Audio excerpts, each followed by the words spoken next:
안녕하세요, 청취자 여러분. 저는 40대 후반으로 향해 가는 몸도 마음도 건강한 아들을 하나 키우고 있는 주부입니다. 얼마 전에 아들의 학교에 일이 생겨서 찾아갔다가 겪게 된 기가 막힌 이야기를 여러분들께 들려드리기 위해서 이곳을 이렇게 찾아오게 되었습니다. 여러분들은 다양한 의미로 살면서 잊을 수 없는 사람이 몇이나 되실까요?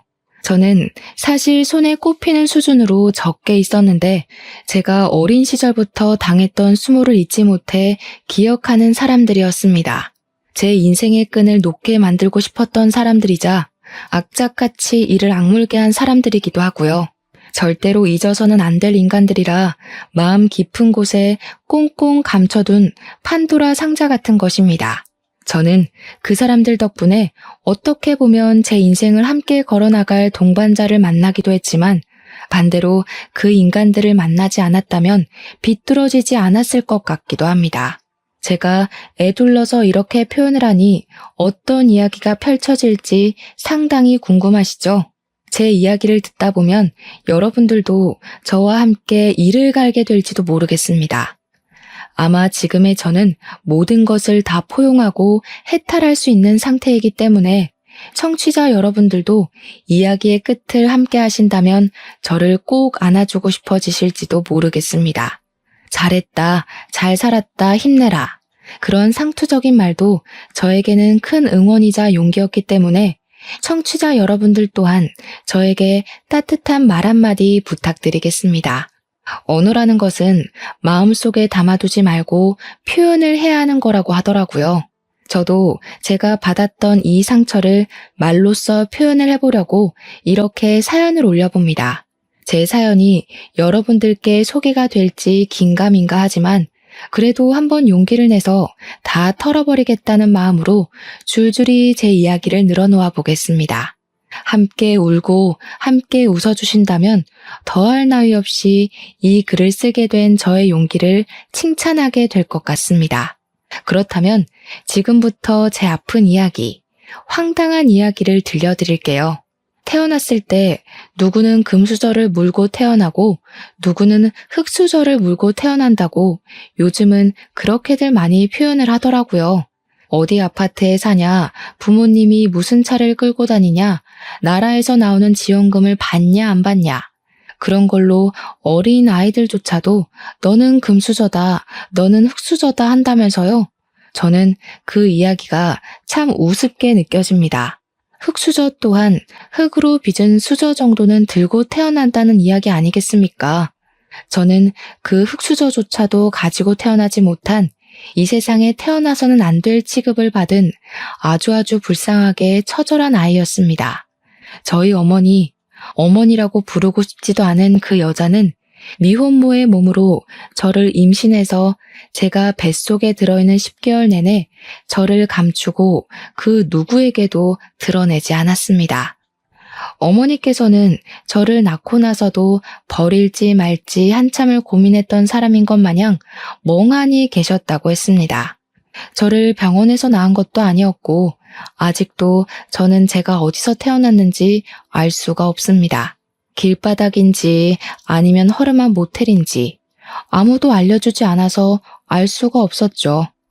단지 제가 병원에서 태어나지 못했다는 것을 알고 있는 건 제가 이미 태어난 뒤에 구조가 되었다는 걸 어머니에게서 듣고 알고 있기 때문입니다. 어머니는 저를 버리려고 했고 그걸 알게 된 누군가의 신고로 저는 병원으로 이송이 되었고 어쩔 수 없이 보호자가 된 어머니께서 출생신고까지 할 수밖에 없었던 기구한 이야기인 것이죠. 어영부영 저를 떠맡게 된 어머니께서는 저를 챙겨주시다가도 인생의 회의감이 느껴지면 저에게 아무런 신경도 써주지 않았습니다. 아버지라는 사람은 어머니께서 저를 임신하자마자 책임지라고 할까봐 무서워서 어머니의 곁을 떠났다는 이야기만 들었습니다. 그러니까 제 아버지가 누군지 모르고 지냈죠. 가끔은 존재하지도 않은 아버지의 얼굴을 상상으로 그려내면서 그리워하기도 했었습니다. 어머니께서는 제가 말을 하고 배고픔을 입 밖으로 꺼내던 시기가 온 순간부터 저에게 관심을 딱 끊으셨었거든요. 집으로 불러오는 수많은 남자친구들 사이에서 저는 그분들이 가끔 가다가 사주시는 간식들을 기다리며 하루하루를 보내야만 했습니다.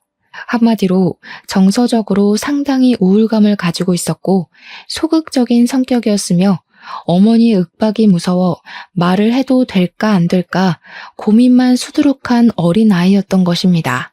거기다가 말을 알아들을 수 있는 시점이 된 이후부터 어머니께서는 어떤 일이 생겨도 항상 제 탓을 하셨기 때문에 저는 불안한 유년기를 스스로 헤쳐나가야만 하는 잡초 같은 아이였습니다. 어머니께서는 분풀이를 저에게 하셨고 남자친구들과 헤어지게 되면 그것 또한 제가 짐덩어리처럼 붙어있기 때문이라고 생각하셨습니다. 남자가 없으면 삶을 살지 못하는 것처럼 매번 어머니께서는 이 남자 저 남자에게 매달리고 차이고 그렇게 지내셨어요. 지금 생각해보면 어머니가 저를 낳았을 때의 나이가 고작 21살이었으니 그럴만도 한가 싶습니다. 이해하려고 노력하는 건 아니지만 21살 나이가 얼마나 꽃 같고 아름답습니까? 다른 친구들은 한창 자기를 꾸미고 놀러 다니고 대학 생활을 즐길 때 우리 어머니께서는 방구석에서 제 기저귀를 갈고 있었을 테니 본인의 자존감도 많이 떨어졌을 테고요. 거기다가 남자로 인해 망해버린 인생이라 생각을 하셨으니 남자로 다시 인생을 펴야 한다고 생각할 법도 해서 제가 이 나이가 돼서야 그럴 수 있다는 생각이 드네요. 정서가 온전치 못하고 늘 불안감, 위기감에 시달렸던 저의 다른 사정 또한 좋지 못했습니다. 그러니까 어머니께서 남자친구를 만나고 있을 때는 전기도 들어오고 가스도 들어오긴 했지만 남자친구와 헤어져 아무런 생활비 지원을 받지 못하게 되면 그마저 뚝 끊겼습니다.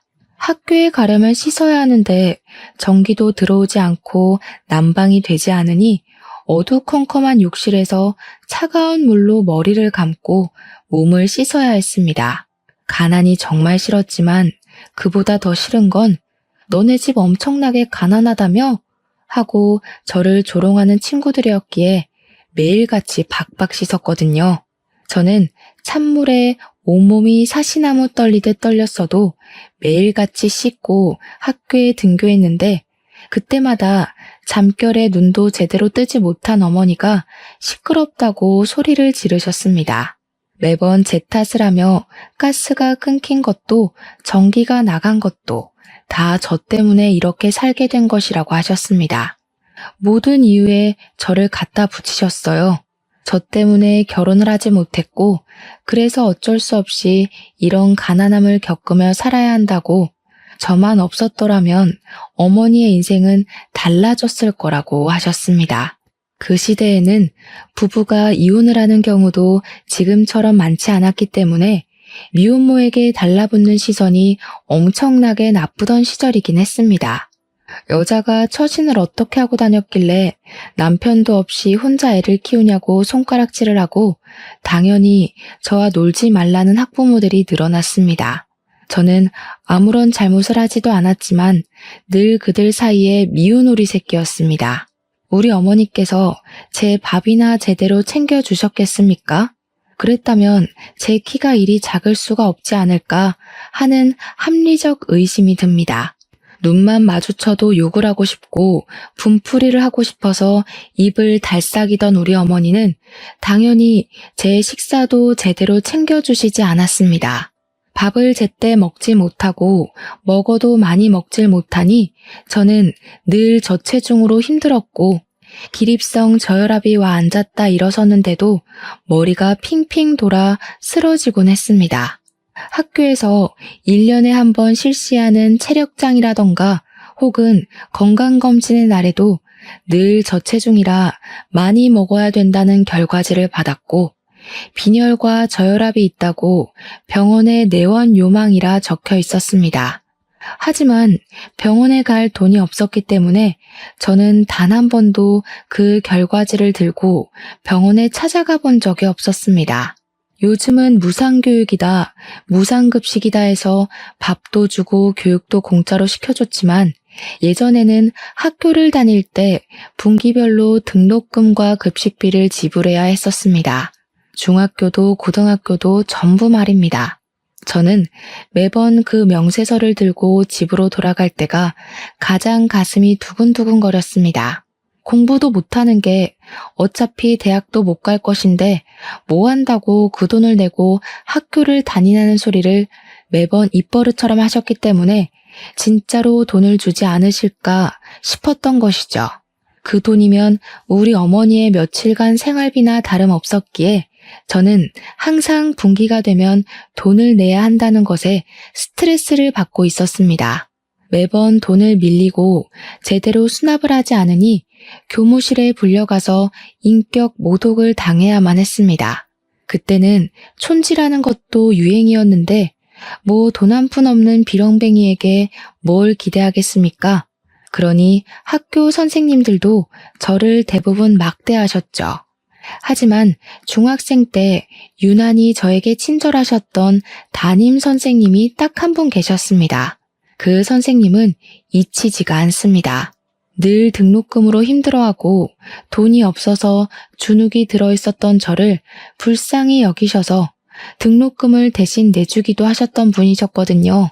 저에게 학교를 그만두고 싶어도 중학교 졸업조차 못하면 사회에서 아무짝에도 쓸모없는 사람이 된다고 고등학교까지 꼭 졸업하라고 용기를 주셨습니다. 고등학교까지는 졸업을 해야 공장에 취직을 해도 할 거라면서요. 저는 그 말을 뼛속 깊이 새겼습니다. 학교에서 소풍을 가는 날에도 도시락 한 번을 싸준 적 없던 우리 어머니. 저는 김밥 한 줄을 살 돈조차 없어서 소풍에 가면 천덕꾸러기처럼 반 친구들의 김밥을 하나씩 얻어먹으며 배를 채웠습니다. 기분 좋게 김밥을 한두 개 나눠주는 친구가 있는 반면 저에게 거지라고 놀리며 김밥을 적선하듯 주는 친구도 있었습니다. 제가 가난하고 싶어서 가난한 게 아닌데 그런 취급을 받을 때면 정말 속상해서 속이 뜨거워지고 눈시울이 시큰거리곤 했었습니다. 우리 어머니는 늘 저에게 관심이 없었고 바깥으로 놀러 다니기 바빴으며 동네에서도 소문이 참 좋지 않은 문제가 많은 그런 여자였습니다. 하지만 어머니는 항상 제 탓을 하셨고 저는 그 말에 익숙해져 있었기에 정말로 어머니의 불행함은 모조리 나의 탓이구나, 내가 존재해서 그런 거구나 하며 지내게 되었습니다. 어머니께서는 제 존재를 부정하셨고 제가 중학생이 된 이후부터는 정말 저를 가족이라고 생각도 하지 않고 그렇게 지내셨습니다. 제가 17살이 되어서 고등학교에 입학을 했을 때 어머니께서 웬일로 저에게 같이 나가서 교복을 사자고 하셨습니다. 중학생 때도 학교 졸업하는 선배들이 물려주는 교복을 3년 내내 입고 지냈었기 때문에 새 교복을 사준다 하니 정말 날아갈 듯이 기뻤습니다. 어머니는 저에게 비싼 교복을 사주시면서 이제 고등학생이니까 앞가림 정도는 스스로 하라고 웃으며 말씀을 하셨고 저는 아무것도 모른 채 좋다고 고개를 끄덕였습니다. 그저 그때는 새 교복을 사게 되었다는 것, 그거 하나만으로도 너무 행복했기에 어머니의 말 속에 숨겨진 뜻이 무엇인지 전혀 눈치를 채지 못했습니다. 그렇게 새 학기를 기다리던 어느 날, 교복을 머리맡에 두고 깊은 잠이 들었는데 다음 날 눈을 떠보니 어머니께서 집에 계시지 않더라고요. 처음에는 그저 어머니께서 아침부터 볼 일이 있으셨나 보다 하고 말았습니다. 가끔 그렇게 일찌감치 사라지시는 날이 있었거든요. 그런데 그날 밤이 되도록 어머니께서는 집에 돌아오지 않으셨고 저는 자고 있으면 알아서 들어오시겠지 하면서 잠을 청하게 되었습니다. 제 예상과는 달리 어머니께서는 그날도 집에 돌아오지 않으셨고 저는 어디 가까운 곳으로 여행이라도 가셨나 보다 하면서 학교를 아무렇지 않게 다니고 있었습니다. 3일이 지나도록 어머니께서 돌아오지 않자 저는 점점 불안해졌고 일주일이 지난 시점에서야 알게 되었습니다. 어머니께서 저를 버리고 혼자서 떠나셨다는 사실 말입니다. 어머니께서 떠나셨다는 걸 자각하게 되었을 때 저는 정말 눈앞이 캄캄해지는 느낌을 받았습니다. 그 전에도 돈이 부족한 생활을 하곤 했지만 정말 1원 한 장 제 손에 쥐어주지 않고 그렇게 떠나실 거라고는 상상도 해본 적이 없었으니까요. 경찰 앞을 정말 몇 번이나 왔다 갔다 했는지 모르겠습니다.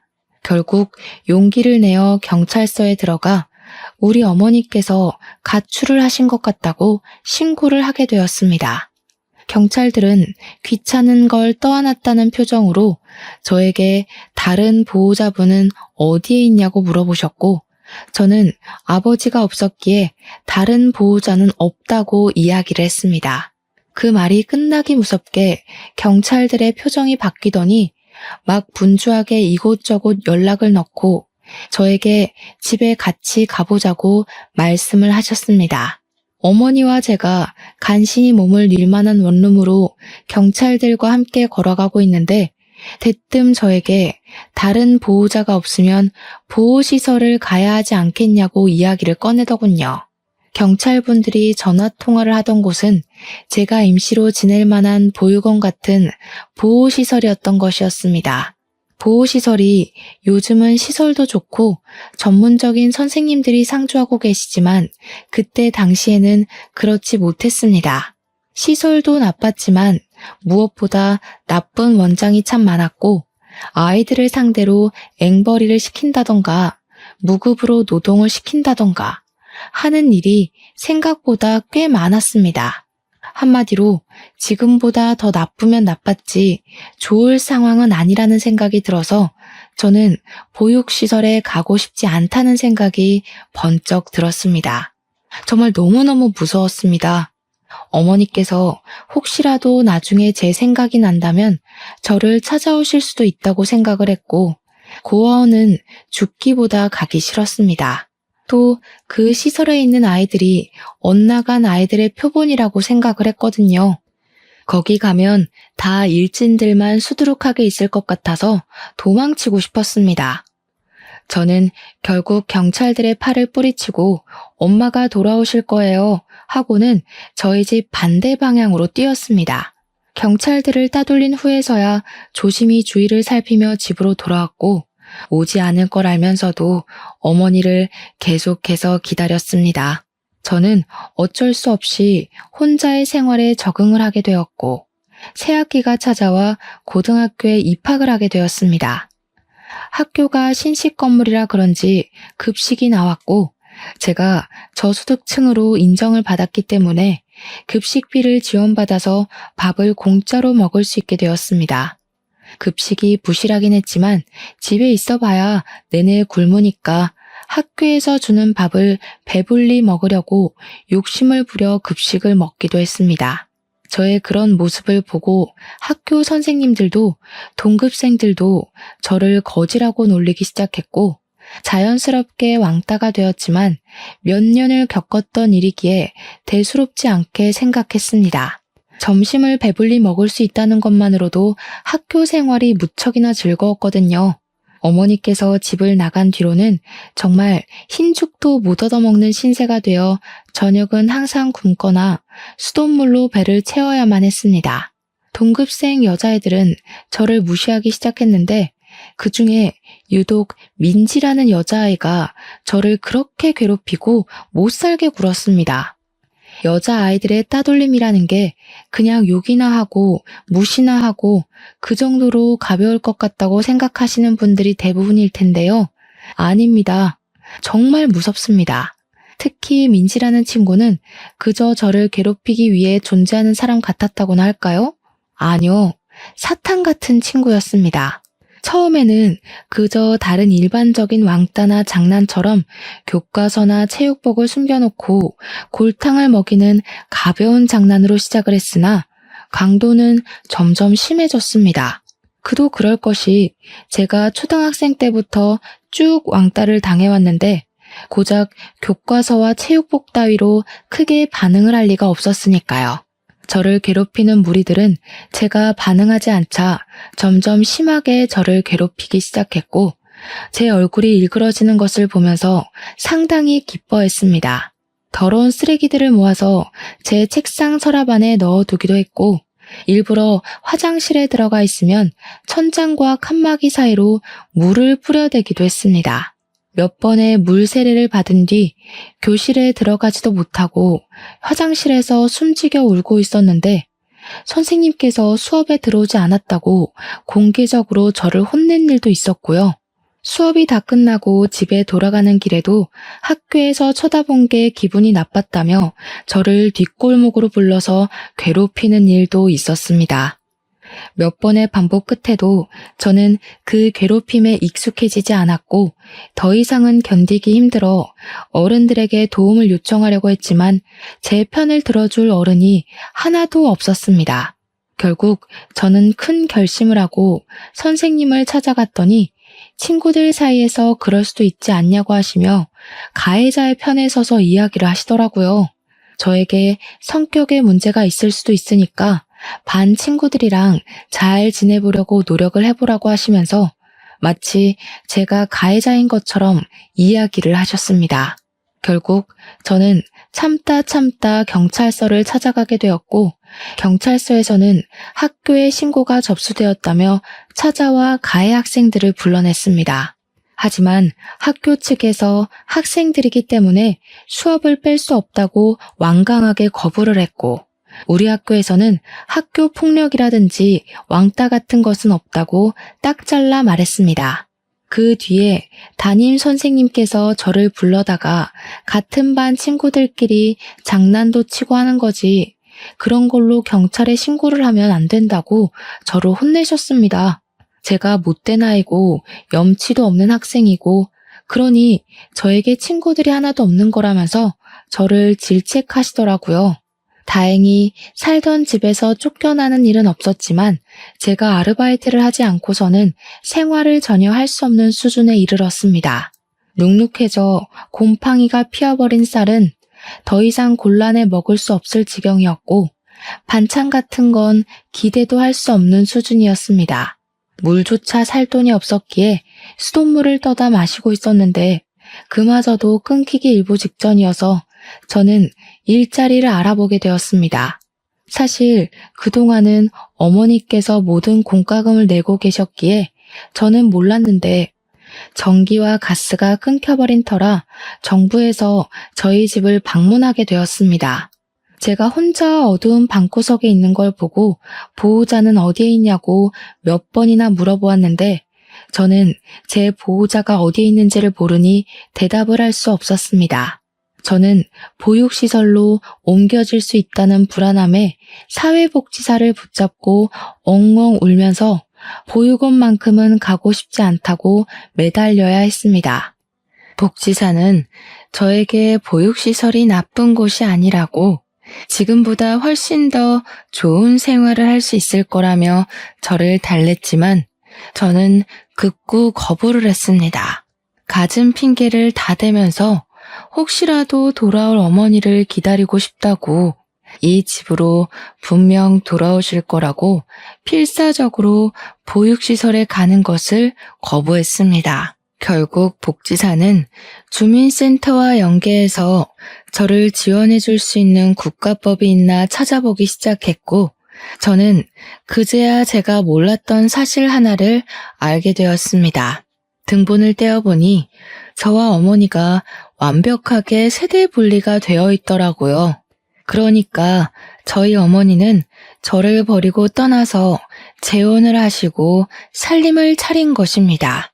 저를 버리고 떠나서 새 남자를 만나서 잘 먹고 잘 사는 건지, 제 걱정은 정말 단 한 번도 하지 않은 건지, 당연히 이 부분도 제가 하염없이 어머니를 기다리고 있는 걸 알고 있는 주민센터 공무원분께서 연락을 해주셔서 알게 되었습니다. 제가 혼자 너무 힘들게 생활하고 있으니 몰래 우리 어머니를 찾아서 연락을 했는데 어머니께서 딱 잘라 말씀하셨다고 하더라고요. 자기에게는 딸 같은 거 없다고. 걔 내 딸 아니고 잠시 맡아 키워준 거라고요. 죽든 말든 상관없으니 연락하지 말라고 하셨다네요. 저는 완벽하게 버려졌다는 기분을 처음으로 느끼게 되고 완전히 자포자기를 하게 되었습니다. 저는 학교 생활을 제대로 하지 못했기 때문에 늘 전교 꼴찌했고 그걸 알게 된 민지는 제 성적표를 반 친구들과 돌려보며 저를 조롱했습니다. 비렁뱅이 새끼가 공부까지 못하면 진짜 제대로 인생 망한 거 아니냐고 깔깔거리면서 친구들이랑 저를 놀려대는데 정말 부끄러웠습니다. 제 교과서를 찢으면서 공부도 못하는 게 이런 게 필요하긴 하겠냐고 쓰레기통에 버리기도 했습니다. 민지는 소위 말하는 일진이라는 선배 오빠들과 어울려 다니면서 오토바이를 타고 폭주족 흉내를 내고 담배를 태우고 술을 마시기도 했습니다. 제가 편의점에서 일을 하는 것을 알게 된 민지는 학교가 끝이 나면 제가 일하는 편의점에 찾아와서 담배를 내놓으라고 저를 협박하기도 했습니다. 저는 절대로 줄 수 없다고 말렸지만 제 머리를 툭툭 치면서 비렁뱅이는 시키는 일이나 똑바로 하라고 모욕을 주더라고요. 결국에는 일진 오빠들까지 데리고 와서 저를 위협하며 협박을 했고 저는 울면서 사정했지만 결국 담배를 강탈당하고 말았습니다. 거기서 조용히 넘어갔으면 행복한 결말이었을지 모르겠지만 세상은 항상 제 편을 들어주지 않았습니다. 그들이 길거리에서 담배를 피우다가 신고를 당하게 되었고 경찰이 조사를 하다가 저희 편의점까지 찾아오게 된 것입니다. 당연히 편의점은 영업정지를 당하게 되었고 화가 나신 점주님은 저에게 일방적인 해고 통보를 내렸습니다. 저는 어쩔 수 없는 일이었다고 변명을 했지만 어른들의 사정에 제 이유 따위는 중요하지 않았던 것이죠. 점주님은 저에게 영업 손실까지 책임을 지라고 돈을 내놓으라 하셨습니다. 저는 얼마 되지 않는 돈이지만 적금을 부었던 통장을 깨서 점주에게 고스란히 바쳐야 했습니다. 저는 악착같이 신문 배달을 하고 패스트푸드점이며 제가 할 수 있는 일은 빠짐없이 다 하면서 일을 하고 하루하루를 버텨나갔습니다. 고등학교 2학년이 되고 나서 민지와 드디어 다른 반으로 갈라지게 되었고 저는 학교 생활에 한 줄기 빛을 본 듯한 기분이 들었습니다. 물론 다른 학교로 떨어진 것은 아니니까 언제든지 저를 찾아와서 괴롭힐 수 있다고 생각을 했지만 쉬는 시간만 잘 피해 다니면 되겠다고 생각을 했습니다. 저는 행복한 상상을 하며 지내고 있었는데 어느 날 집주인분께서 저를 찾아와 전세금 300만 원 올려달라고 하셨습니다. 당장 300만 원이 어디에 있겠냐고 사정사정을 했지만 3개월밖에 시간을 더 주지 못한다고 돈이 없으면 지금이라도 집을 빼서 나가라고 하더라고요. 저는 하늘이 무너지는 듯한 기분이 들었지만 3개월 동안 300만 원을 모으지 못할 이유가 없다고 생각해서 다음 날부터 바로 인력센터로 출근했습니다. 공사장 막노동이라도 좋으니 돈을 벌 수 있게 해달라고 빌었고 건물 청소부터 택배 상하차까지 미친 듯이 일을 했습니다. 그 결과 2달이 조금 넘는 시간 만에 300만 원을 모아 집 주인분께 전세금을 드릴 수 있었습니다. 그리고 학교에 등교를 하니 담임 선생님이 저를 교무실로 불러서 뺨을 세게 치시더라고요. 선생님께 맞았다는 생각에 귀가 멍해지고 눈앞에 별이 반짝하는 것 같았습니다. 제가 두 뺨을 감싸고 선생님을 보자 씩씩거리며 말씀을 하시더라고요. 학교가 장난이야? 네가 나오고 싶으면 나오고 안 나오고 싶으면 안 와도 되는 놀이터야? 어? 이 새끼가 아주 이렇게 난장판으로 학급 분위기 조성할 거면 자퇴를 해. 저는 정말 너무나도 속상했습니다. 다른 이유도 아니고 의식주를 해결하기 위해서 학교를 나오지 못한 것인데 저를 문제아 취급을 하니까요. 하지만 악몽은 거기서 끝나지 않았습니다. 제가 새로 구한 아르바이트가 2층에 있는 파스타 집이었는데 저녁밥도 해결할 수 있고 생각보다 월급도 짭짤해서 마음에 드는 일자리였습니다. 그런데 그 건물 3층에 주점이 들어와 있었거든요. 제가 파스타집에서 마감 아르바이트를 끝내고 집으로 돌아가는데 그걸 민진의 일당이 목격을 한 것이었습니다. 간판이 꺼진 파스타집에서 나온 거라 생각하지 않고 제가 주점에서 일을 했다고 생각을 한 건지 학교에 이상한 소문을 내기 시작한 것입니다. 당연히 학교는 뒤집어졌고 저는 파스타집에서 아르바이트를 한 것이라고 속상함을 토로했습니다.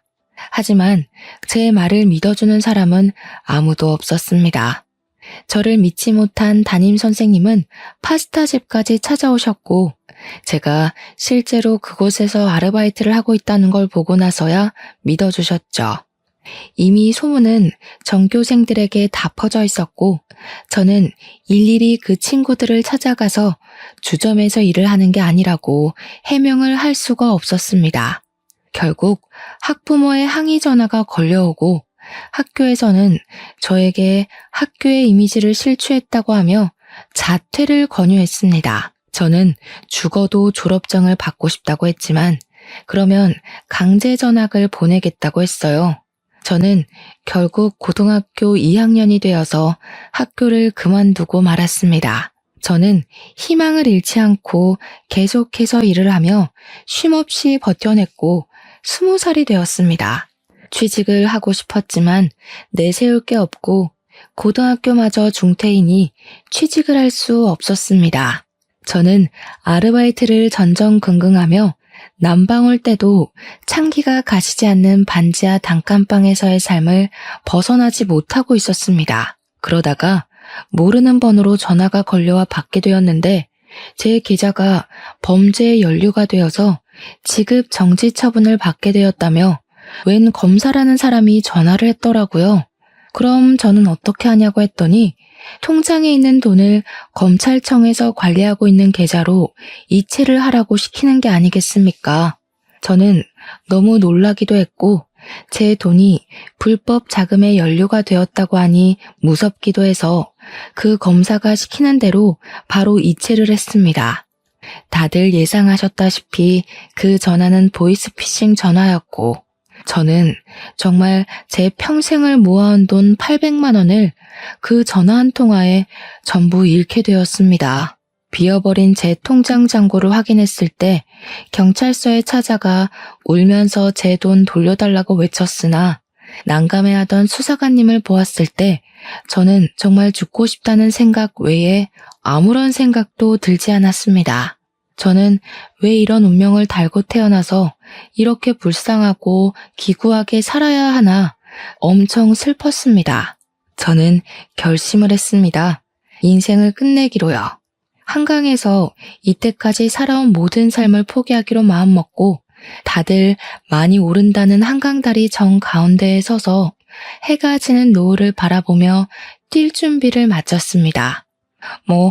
어디에서 보니까 머뭇거리다가는 사람들이 말린다고 하기에 결심이 서자마자 난간을 밟고 재빠르게 뛰어내리려고 하는데 누가 뒤에서 저를 끌어안고 힘으로 난간에서 떼어놓더라고요. 죽기로 마음을 먹은 저는 초인적인 힘을 발휘해 난간을 뛰어넘으려고 애를 썼지만 그 남자의 힘에 밀려서 나자빠지게 됐습니다. 내가 죽겠다는데 당신이 뭔데 나를 방해해? 아직 고등학생 같은데 뭐 때문에 벌써 삶을 끝내려고 하는 거야? 오히려 저에게 소리를 치면서 화를 내는 남자 옆에는 중년의 아저씨도 함께 있었습니다. 둘이 부자지간으로 보였는데 남자는 계속해서 저에게 고등학생이 하면서 화를 내더라고요. 제가 돈이 없어서 옷을 사지 않았기에 20살에도 내내 교복을 입고 지냈었거든요. 이렇게 사느니 그냥 죽는 게 낫다고요. 제 말에 남자와 아저씨는 저를 힘으로 질질 끌고 다리 밖으로 나와 근처에 보이는 커피숍에 들어가 저에게 따뜻한 차 한 잔을 사주셨습니다. 저에게 죽을 힘으로 살라고 하는데 그 말도 버겁고 억울해서 눈물이 나오더라고요. 당신들이 뭘 안다고 저한테 그런 소리를 하세요? 부모한테 버림을 받고 평생을 돈이 허덕이며 살다가 겨우겨우 모은 돈까지 보이스피싱 당했다고요. 처음 보는 사람들 앞에서 엉엉 울면서 콧물까지 쏟으니 그 부자가 당황해 하더라고요. 아저씨는 저에게 같이 어디 좀 가자 하시더니 밖에 세워둔 차에 올라타라고 했고, 저는 이게 납치 같은 건가 싶기도 했지만 어차피 죽을 목숨이었으니 상관없다 생각하고 차에 올라탔습니다. 차 안에서 이야기를 하는데 남자는 27살이고 사진작가로 일을 하고 있다고 했고, 아저씨는 예상대로 그 남자의 아버지였습니다. 어디 가냐고 묻지도 않고 도착한 곳은 아저씨가 살고 있는 집이었는데, 저는 그곳에서 영문도 모르고 아저씨께서 내어주신 따뜻한 밥 한 끼를 얻어 먹었습니다. 밥을 다 먹고 뻘쭘하게 앉아 있는데 아저씨께서 저에게 지갑에 있는 돈을 다 털어주시면서 내일도 이 돈으로 밥을 사 먹으라고 하셨습니다. 남자는 저에게 명함을 주면서 일을 할 곳이 없어서 걱정이라면 본인의 사진 보조로 써주겠다고 찾아오라고 했습니다. 저는 그 집에서 나와 골목을 걷다가 그 아저씨가 준 돈을 주머니에 넣었고, 다음날 아저씨가 말씀하셨던 것처럼 그 돈으로 점심을 사 먹었습니다. 일주일 동안 고민을 하다 결국 남자에게 받은 명함에 적힌 번호로 전화를 걸었고, 굶지는 않게 해주겠다는 말에 남자의 보조로 일을 하게 되었습니다. 남자는 포토상을 받기도 했던 신인 작가였고 이름을 점점 알리고 있는 사람이며 작업물 또한 꽤 되는 전문가였습니다. 저는 그 남자 옆에서 4년이라는 시간 동안 카메라를 정리하고 필요한 렌즈를 전달하고 인화 작업을 돕고 조명을 설치하는 일을 하며 완벽한 보조로서 손발을 맞춰가게 되었습니다. 처음에는 이 일을 얼마나 할 수 있을까 싶었지만 밥도 몇 끼 챙겨주고 월급까지 섭섭지 않게 챙겨주니 일이 고돼도 버티게 되더라고요. 저는 그렇게 같이 일을 하며 정을 붙이고 7살이라는 나이를 극복하고 결혼까지 하게 되었습니다. 남편의 어머니는 남편이 어린 시절 일찌감치 돌아가셔서 남편은 시부와 둘이서 아웅다웅하며 살았다고 하더라고요. 시부는 제가 어떤 유년 시절을 겪었는지, 어떤 마음으로 삶을 포기하려 했는지, 다시 용기를 내어 살게 되었는지 알고 계신 분이라 결혼을 반대하지 않으셨습니다. 저를 내내 옆에서 지켜봐 주셨기에 오히려 잘 됐다면서 저희의 결혼을 진심으로 축복해 주셨고, 저와 남편은 행복한 결혼식을 올리게 되었습니다. 과거가 저를 붙잡고 힘들게 하긴 했지만 결혼 이후에 많이 안정이 되었고, 제 상처를 극복하는데 남편이 참 많은 도움을 주었습니다. 저희는 촬영 일정이 들쑥날쑥했기에 딱히 집이 필요하다고 생각되지 않아 시부와 함께 합가해서 살고 있었습니다. 그러다가 정말 적당한 시기에 제가 임신을 하게 되었고 너무나도 소중한 우리 아들을 낳게 되었습니다. 아이를 키우는 동안 남편의 일을 돕진 못했지만 이 소중한 아이를 옆에서 내내 지켜볼 수 있다는 게 행복하고 즐거웠습니다. 우리 아들은 또래보다 잘 먹기도 하고 편식도 전혀 하지 않아서인지 키가 참 컸습니다. 제가 키가 작고 말라서 우리 아들도 작으면 어떡하지? 하고 고민했는데 남편이 기골이 장대해서 그런지 아들도 남편 따라 크더라고요. 또래보다 힘이 좋으니 솔직히 걱정이 되기도 했습니다. 시대가 변하면서 학교 폭력에 관한 법도 많이 늘었고 우리 아들이 다른 친구들을 괴롭히지 말라는 법도 없으니까요. 그래서 저는 어릴 때부터 우리 아들에게 아예 운동을 가르치기 시작했습니다. 운동을 배우면 힘을 어떻게 사용해야 할지 스스로 깨칠 것 같아서 가르쳤는데 우리 아들이 운동에 정말 소질이 있어서 어릴 때부터 대회에 나가서 상도 받고 하더라고요.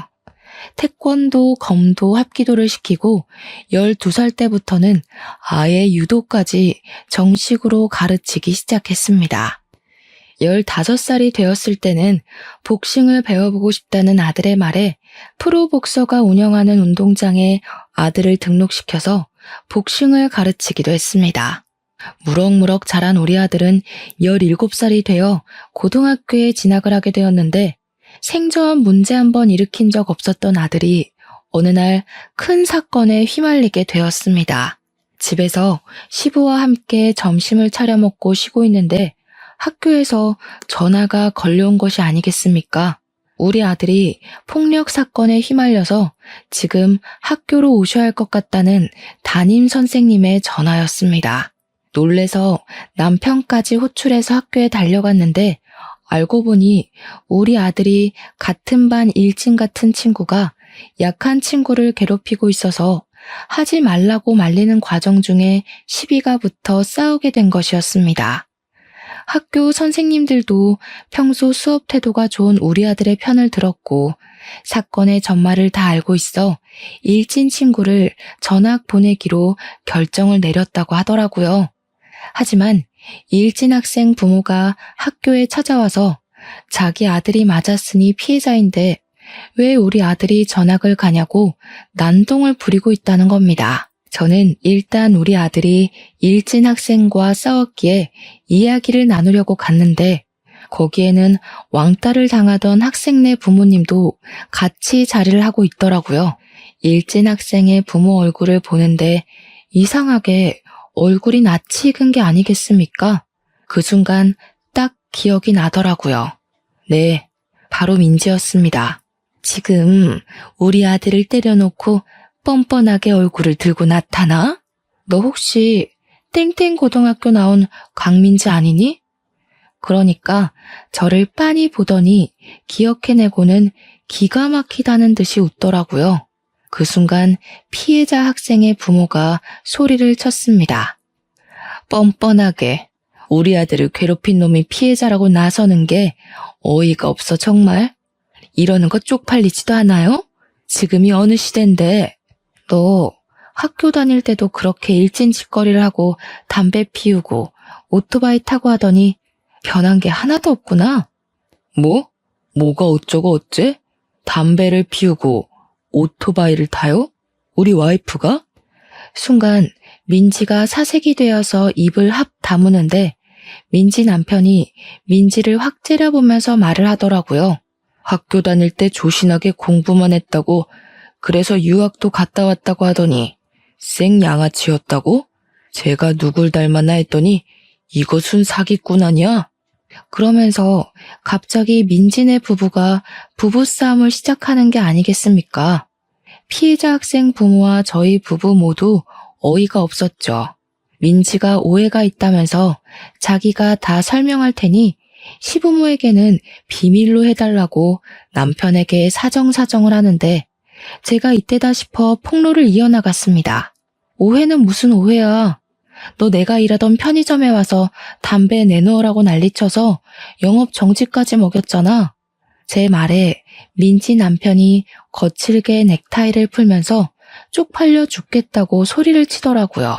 그러던 와중에 교무실에 웬 노부부가 나타나서는 민지 아들한테 달려가 우리 손주, 귀한 우리 손주 얼굴 누가 이렇게 만들었냐고 침 튀기며 소리를 지르더군요.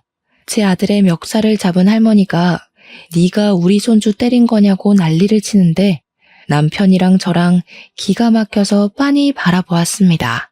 그런데 정말 다시 생각해도 너무 소름 끼치고 어이가 없네요. 그 할머니가 글쎄 저를 버리고 떠난 제 친모이지 뭡니까? 엄마? 순식간에 찬물을 끼얹은 것 마냥 조용해지고 친모는 저를 보더니 손을 벌벌 떨면서 얼굴이 시퍼렇게 질리더군요.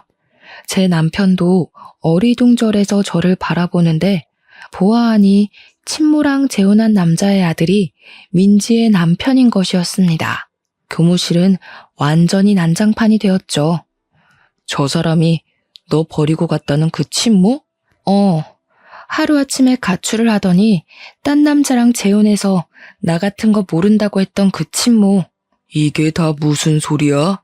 딸아이 하나 있던 거 전 남편이 데려갔다고 하지 않았어? 그래서 우리 아들을 친자식처럼 생각하고 싶다고 그랬잖아.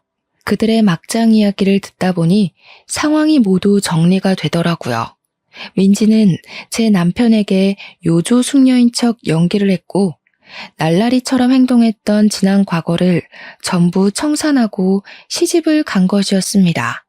친모는 전 남편에게 저를 빼앗기고 상심이 큰 엄마 역할을 하며 새로 생긴 새 아들에게 현모양처 코스프레를 하면서 헌신을 다하고 있었던 것이고요. 하필이면 민지 아들이 큰 사고를 치는 바람에 판도라의 상자가 열려버린 거죠. 저는 그 태풍 한가운데 있는 태풍의 눈이었고요.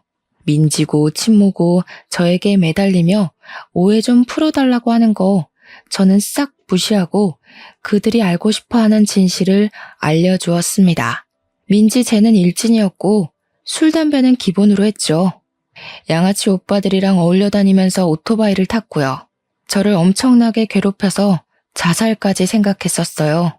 저기 제 엄마는 제가 고등학생이 되자마자 인사도 없이 저를 버리고 떠나서는 복지사들이 찾아가자 저 같은 거 모르는 아이라고 친자식 아니라고 부정했고요. 저는 엄마 때문에 돈 한 푼 없이 학교도 제대로 졸업 못했고요. 몇 번이고 죽고 싶었습니다. 교무실에서 배신당한 두 남자의 투닥거림이 시작되었고 곧 욕설이 난무하는 난장판이 되었습니다. 학교에서는 골치 아파하며 결국 민지의 아들을 전학 보내는 것으로 마무리 짓기로 했고요. 그 이후에 친모와 민지가 제 연락처를 어떻게 알았는지 연락이 와서는 저 때문에 둘 다 이혼하게 생겼다고 저를 원망하더라고요. 그게 왜 저 때문이겠어요? 자기들이 과거에 못된 짓 한 만큼 벌 받는 거죠. 저는 그들에게 비웃음을 실컷 날려주며 차단을 걸어버렸습니다. 증거가 없어서 소송전을 펼치진 못했지만 그들도 똑같이 가정에 버림받고 멸시받게 되었으니 아주 쌤통이라 생각합니다. 저는 덕분에 속도 너무 시원하고요. 지금은 우리 아들, 우리 남편, 그리고 시부까지 함께 살면서 너무나도 행복하답니다. 여러분들은 제 사연 어떻게 들으셨나요? 정말로 시원하지 않나요? 여러분들도 속에 묵혀놓은 이야기가 있다면 다 꺼내어 말하는 건 어떨까요? 그럼 저처럼 속이 뻥 뚫리는 경험을 해볼 수 있을 거예요.